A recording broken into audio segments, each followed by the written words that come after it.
So Silicon Valley funding stack looks pretty much like this. At the very bottom end, you bootstrap, or you have your friends, family, and fools that give you your first money. Accelerators have really taken up the next step, where it's pre-product, sometimes pre-traction, certainly, and they fill that gap and get the entrepreneurs to the next level. Angels and seed VCs are taking up the next space, so about 10, 15, 20% of the accelerator graduates, sometimes directly, become the investment candidates for the angels and the small VCs.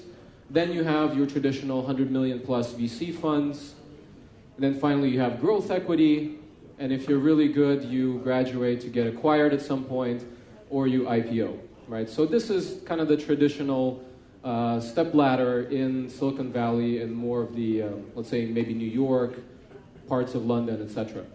Now, in Europe, the picture is a little bit different, right? At the very bottom end, bootstrapping is quite tough for a lot of entrepreneurs. They don't have enough money saved up to do that.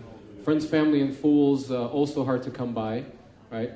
You certainly have lots of accelerators. There's about 120 different accelerators all over Europe, of various different qualities, but there's probably top 10 that are actually really high quality with great worldwide mentors and actually invest money, not just advice, for a large percentage of the startup. What you don't have a whole lot of, and it's very faint on purpose, is you don't have a whole lot of angels and seed VCs, especially seed VCs, right? Institutional, other people's money being invested at the seed stage, highly, highly risky, right? And you do certainly have a certain amount of $100 million plus funds, but there's not enough companies graduating up to that level, right? Because they're not being supported enough at these first steps.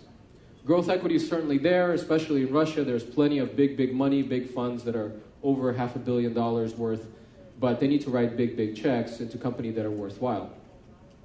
And then you have some M&A, but the problem with the M&A, it usually leaves to the US. Right, M&A and IPOs.